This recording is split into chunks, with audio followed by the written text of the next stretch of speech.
Welcome to a fantastic edition of Rebellion's educational series. I have a legendary quant with us today, Dr. Linda Kreitzman, Assistant Dean of Berkeley's Haas School of Business, the Director of their Masters in Financial Engineering program, and I've had the pleasure of working with a few of her students, and the passion they have for their teacher, Dr. Kreitzman, is really just evidenced. And when I meet educators like Dr. Kreitzman, it's really just a pleasure for me. My life is devoted to education to my students, and to see the same in Dr. Kreitzman is really just a pleasure. So thank you so much for coming on today. Thank you, Alex, for having me.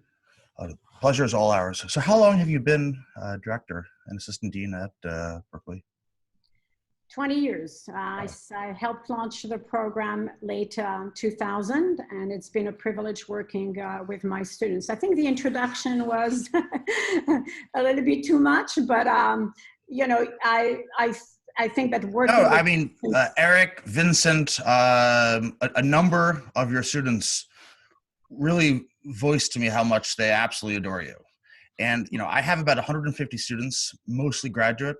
And so, they're I have pretty open dialogue with them. And when it comes to the Berkeley students, they absolutely adore you. You are a big part of what made their experience at Berkeley. And I blow smoke up nobody. So I want you to know that. Well, and many educators are absolute failures. And I as you know, I can be a very, very, very tough judge and very tough critic, which, can not always be so accepted by those, but you do an absolutely wonderful job.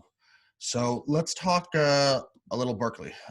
It's number one. It's really, I have undergrads who come to me and they say, I see you're friends with Dr. Kreitzman. I want to go to Berkeley. What should I work on to impress her? And I'm like, I don't even know. But how are these MFE programs evaluated? What makes Berkeley number one? All right, so there are different, obviously, organizations or platforms that rank the programs. We have QuantNet, and they ranked us, I believe, number 5 or, top 5.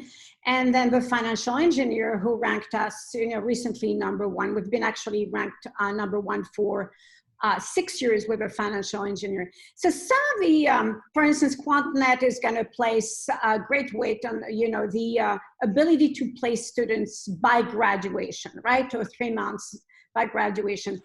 And they're going to put 55% of the weight on that. Now, they also compare what perhaps you shouldn't compare, right? There are programs that have 29 students. And, we have currently 96 students. So, but, there's no attempt in here to say, I'm a sore loser because we're number 5. It's great to be number 5. It's great to be number 1. I don't see a difference. But what I would like to stress is that nobody really looks at the quality of the jobs, and nobody looks at the number of offers that our students sometimes turn down. Yeah. We have very ambitious students. We have students who come and say, I want to work on ESG. I want to do this. So give me a class of 27, 30 students, and Berkeley will say, it's okay, Linda, you can work from, Hawaii. And so, but that's okay, it's business. I think that what we do is very different from the other programs. And by the way, I have to say something, which I think it's Jeff Bezos who said, harness your energy toward knowing your customers as opposed to focusing on your competitors. I have never looked at the website of, another program personally. Faculty and I and, our team really work on serving the students, understanding them, understanding the industry. You know that we worked with you on industry projects. We're very big on this. I don't think there is any school, and don't get me wrong in here, all the schools are great, if my 22-year-old son were to say to me, can I go to Baruch or CMU because I can't come to Berkeley, should he want to do the MFE? I would say, sure, all the schools are excellent because I know my fellow directors. But I know what we do here. We not only, ladder faculty is extraordinary, but there is also this commitment to preparing the students before. So when an undergrad comes to you, tell them simply to talk to us because we're going to prepare them. we can work with them for 2 years before they even come to Berkeley. And I think this is what makes us successful. No, without a doubt, your program is so rigorous and much more intense. In fact, you say you don't look at other websites, but that's something I do a lot. I oversee research at maybe 6, maybe now 8 financial engineering schools. And students I get from Berkeley have multiple interests, multiple dynamics, and multiple fields where they want to accelerate. It's really just it's so impressive. I've really been yeah. Eric, I think, was voted your class president. But in my dealing with him, he was so humble and so kind, and he just wanted to help in any way he possibly could. I was really just blown away by how much of a good person he was. And then when I found out he was voted class president, I was like, you come across in academia a lot of these class presidents, and they think it means something, but to see the humility from a number one school's class president, I think it speaks volumes for you guys. I am a huge fan of the students that I have come across from Berkeley. I really have just been so impressed. There are other amazing programs out there, obviously, at Cornell and Columbia, and let's not compare, but these are the best programs around. But what makes Berkeley number one consistently is really one of the reasons I wanted to sit down with you today, Linda, and find out what have you created in this school that makes it so elite, that creates students' interest come to me when they're 21, 20 years old and say, hey, I see you're doing research with Berkeley kids. How do I get in there? And when these industry projects come to you, are they just financial engineering? Do you go to energy per se, or well, thank you very much, Alex, because you introduced me to someone at BP recently, and he's going to give us industry projects. So here's what I do. I go to firms directly, BlackRock, I go to Rebellion Research, I go to, various firms, and I say, look, we have a 3 to 5 unit elective project, elective course, which I oversee. Give me a topic that, is of interest to you. And actually, I have a list in here I put a list, of projects that are not really confidential, right? Because I need to respect the confidentiality of a firm. But I had, the okay from firms, like students did an awesome project on convertible bonds, on pricing and mispricing. So they wanted to identify the mispricing patterns in the convertible bond market. They reviewed different, and compared different pricing models, and they developed 2 variations in Python. So they used their Python skills, machine learning skills, finance. There was also machine learning models for corporate bond relative value, esports betting with another firm, building a climate change resilient portfolio, very important, as you know, with Biden now, so ESG is going to be our focus. Machine learning on signal combination and asset pricing, NLP in investments, even machine learning for property condition evaluation. All these projects, just titles that I gave you, give our students from the time they come to Berkeley the opportunity to work directly with firms. So if a firm is listening to you, they should come to me, because I'm going to put together a team of 1, 2, 3, 4 students, and they're going to work for 3 months on, a specific project and help, the team directly at, Citi or tech, fintech company. Well, I also know you're very active alumni. I'm actually doing a panel with one of your alumni, in fact, who runs JP Morgan's artificial intelligence, and Chang. And he is one of your biggest fans. It's funny, we chatted about you for a bit, and we both just had the exact same opinion about who and what you were about, and it's wonderful. And anyway, so we'll be actually doing a panel at the Miami Business School conference on AI, and so that'll be a lot of fun. But all of the other Berkeley alumni I come across really have the same opinion. And when you can get the type of feeling in the alumni, it really makes a school stronger, without a doubt. But what are the global issues people aren't talking about right now? I mean, you really have your finger to the pulse of so many issues. And Well, I want to know what's on your mind, Dr. Kreitzman. What do you think we're not discussing here? Well, I think that we are discussing a lot, but I think that a lot of issues have taken a backseat to the pandemic, right? So we've focused for a year now. It's going to be, pandemic, yes. I think at the end of the day, I will say this, really the income inequality, the increase in equality gap. So this is very important. Whenever you have, and you have that, at this time, when you have a crisis, at the end of the day, the wealthy are going to get wealthier, and that there is, and the monetary policy at this time has creating bubbles, as we know, in the stock market and the real estate market, right? So we also have all this helicopter money. How are we going to spend it? So I think what's my biggest issue as an educator is if we don't do a better job immediately for the young and introducing them, making sure that they are very connected to the latest technologies, whether it's education and I think it starts even earlier. I know you and I share a passion for universal pre-K. I actually did a show with a Wellesley professor who believes that universal pre-K is essentially, a life and death situation. And that was a lot of fun, actually, because she was my grandmother's student 40 years ago. So it was nice kind of, cyclical world. But universal pre-K is so essential, especially in this time when we have a terrible wealth gap. If the children don't get that type of education and resources, the odds are over 50% that their lives will go towards a kind of a negative area, if you will. It's going to be terrible. And I think we need to really teach everybody as soon as possible, even young people, AI, machine learning. I'm not saying, get them experts in Python and machine learning, but we know that machine learning and artificial intelligence, what we call big data, data science, all connected, right, is really dominating the world, right? So this is going to increase, the inequality. But education has to be available for all ages throughout master's and PhD. The government has to do a better job of making sure that if you can and you want to, you can get educated. The fact that we waste so much vast sums and resources into ridiculous projects when education is so far behind.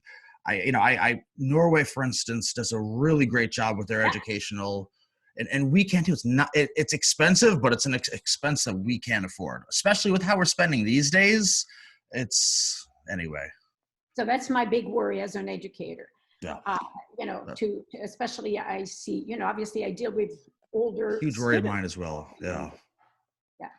No, I when I come across the needier students, I definitely, I want to work with them more, give them more attention, more love, and help them more. And to be honest, I find myself as like a second father to a lot of these students many of them don't have fathers, or their fathers left. And this is true. Yeah. And let me tell you also, if anybody is listening, we need a lot more money from Amazon, from, Facebook, and these, if Elon Musk, so if you're listening to this podcast, come to me, because I think I'll put their money to use toward scholarships. And you have to give a lot more scholarships, and you have to think of very smart programs starting kindergarten all the way to even universities now, because we can promote innovation. This is what's saving actually the world currently, all the innovation that is happening. I have never been so excited in my life, than now. I've worked in finance, because this has been, quantitative finance has been my world for a long time, but I've never seen this dynamism, in finance compared to what I see in startups, with this big data, this biotech, this AI is accelerating everything, right? Yeah. We're making smarter and faster decisions. We are able to, we solve this market sentiment. We are able to forecast, market sentiment. We're looking at sensitivity. We're looking at. As a Berkeley dean, your vantage point as to where the future will unfold is fantastic. So where do you see kind of big data unfolding over the next 10 years? What ideas do you have? Well, first of all, it has unfolded, no. Right? So, where do I see it? It's in finance first, because that's my field. I'll say where for the first time, we are able to target underserved, borrowers, for instance, in terms of credit. So this is fantastic. There's blockchain, digital, money in here is important. The crypto, the ESG, biotech, we're able to use all these predictive models to make better and smarter decisions. Do you have a personal feeling on Bitcoin? I'm sorry, I have to ask. It's the question of the day. So I have to tell you the story, and I have to give the name of this alum. Karen Zhao was a student who was passionate he was the first one at Berkeley in the MFE program. We're talking about 10 years ago, right? And he would come and say, Linda, I really love, this Bitcoin thing. He was so passionate. And then he came to my office and said, you should put $500 on Bitcoin. And I was extremely busy. Sadly, I've been very, very busy all my life, but exciting too. And I said, oh, okay, what is 500, right? I didn't care about $500. But then came after a professor and I said, hey, what do you think about Bitcoin? And the professor said to me, don't. So I always say, listen to your students. So did I actually de facto, lost millions? Yes. Do I own money? Yes. So I have to say something. I am competing with my 22-year-old. I opened up a Robinhood account just because he opened one, and I think it's cool to do this against your son. But I do own a little bit of Bitcoin, but I bought it, at $16,000. And I'm a strong believer in Ethereum, so I do own. And yes, but I also love to invest in, to have equity in some startups. Granted, I don't invest a lot, but I'm passionate, as I said, about startups. And I just recently invested a little bit of money in they just happen to be actually 2 Israeli companies. And just doing some fun stuff. It's confidential, but I'm looking at this. I love the work that I've been doing for my students who started companies, giving them strategic advice, connecting them to people who have money and could support their organization. So I do that for my alumni, but also do it for myself because I love doing that, and it's wonderful to be connected. So I'm very connected to my alumni, and when they come to me, it's funny because recently I said to many, isn't that time to start your company? And finally, they're coming to me and say, I'm doing this. So this is the next chapter in my life to help the alumni take off. That's funny. So Rebellion, I was born out of a math class, and my teacher at the time was also the chair of the math department at Amherst. And she actually was like employee number 2 with me and stayed on my board for 12 years until she retired from work and whatnot. So I think working with professors is a fantastic thing. So who's interesting you right now? Who's inspiring you? Well, I have to say Elon Musk is very inspiring. Oh, he's wonderful, isn't he? You got to have him on your podcast. I've tried. I've tried. He's pretty much the most in-demand individual on the planet, I think, right now. To me, there are 2 people that I absolutely would love to spend just 5 minutes. First of all, I'd like to travel in Elon Musk's mind for 5 minutes, because the man is sending people to Mars. He's just an extraordinary individual, brilliant. So Elon, reach out to me or Alex. But also like Mackenzie Bezos, right? Yeah. This is a woman who has compassion and is very smart, but is also giving a lot of her money to help a lot of organizations. I'd love to help her with, education for kindergartners and above. And it wasn't hard. As someone who's gone through a divorce, where the other partner has, decided to leave you, it can be very emotionally traumatizing. And I know that for Mackenzie to have it play out in public must have been even more traumatizing. Right. But, why should we pity the woman? I mean, maybe it's a better deal with her. I would just say pity the individual who's left by their spouse. It's a very Right, but there again, we make the assumption that this is Jeff. Maybe Mackenzie said, just go, because things are Oh, that's not. a very good point. That's a very good point. We don't know I what happens really, behind closed doors. this is interesting. To me, it's always, oh, the poor man. No, I think Mackenzie's smart enough to have understood that it's probably better not to remain with your husband if he, and who knows. Probably there was a separation before. Sometimes things play out and the public makes assumptions, right? But I was disappointed that was his choice. I would have expected him to want to be with, I don't know, a scientist or someone who shared his. Right, but we don't know. Lorenz Sanchez, right? We also make assumptions. Maybe they get together, they are happy. Life, changes sometimes people, and it's sad, but we don't know. But Jeff still remains someone who's brilliant, and I feel that it is, I want to focus on what he does. And what Mackenzie does, but clearly he's focusing on space right now, Linda. Right, exactly. Actually, speaking of space, Rebellion just entered into a research partnership with the U.S. Space Force to look at computer vision for mapping the sky. So if you have any students who love computer vision, please send them my way. Yes, I will, actually. Yeah, and it's actually so the division that we're working with is actually out of Maui, Hawaii. And so if they want to go full time with it, it's a beautiful place to work. I could never leave New York, but for those to leave their place, Hawaii is one of the great places to live. So I love New York. I can't live in New York, but I used to go a lot to New York. I haven't been there for, March, it will be, actually February now.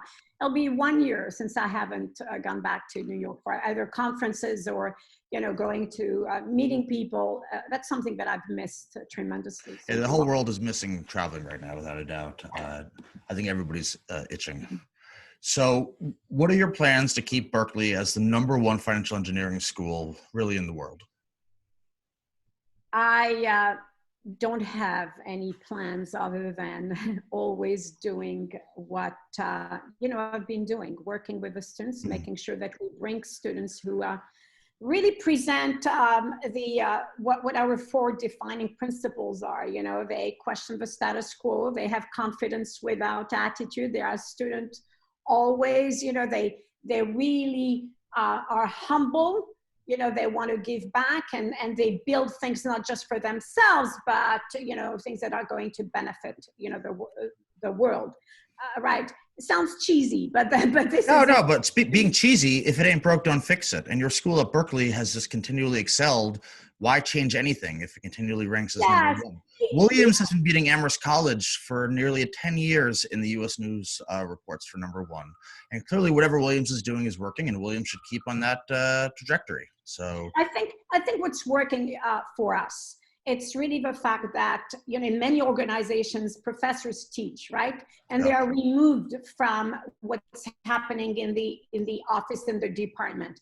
Not with us. I can tell you that for the last 20 years, I've worked very, very closely with Professor Nancy Wallace, Richard Stanton, Amir Kermani, Terry Hendershot, Dimitri Livden, I hope I'm not, Eric Reiner, so many professors. I'm afraid that I'm going to, I know I forgot quite a few. Johan Walden, a lot of the professors in here, whether they are, some of them come from industry and they teach, their adjunct professors, like Ron Kahn, Anand Madhavan from BlackRock. We have, our latter faculty, but working together, knowing what research they do, and then and working with the industry and having this connection can only benefit our students. So I plan on doing this, but I also plan on bringing a lot more topics on ESG, because our financial engineers, need, or ESG needs our financial engineers to work on these key, problems. ESG is the #1 topic among my students right now. It's without a doubt. The new generation cares more for ethics, which is fantastic, than they do about the actual, dollars made. And so, it's really nice to see. Right, but if you look at what Larry Fink did from BlackRock, he said, this is our #1 thing in here. So, and the last student I want to mention is Alexander Goddard, who is just such a huge fan of yours. We had such a nice chat about you, and he gave me a compliment. He said I reminded him of you, and so I guess I end the show with that, and it means a lot to me. And like I said, I've really just had the most wonderful experiences with your students so far. So. Thank you, Alex. Please don't forget about the computer vision for the space program. I am not. It's a cool project. It's a cool project. It's space. It's computer vision. And it's not finance. It's not finance, but different programs are always fun. Well, our program actually doesn't focus just on finance as well. Tech, fintech, everything. Lovely. I will get you a student. Thank you. Fantastic. Linda, you're a goddess. Thank you so much for coming on. Thank you, Alex. Stay safe and well in these crazy times. Okay.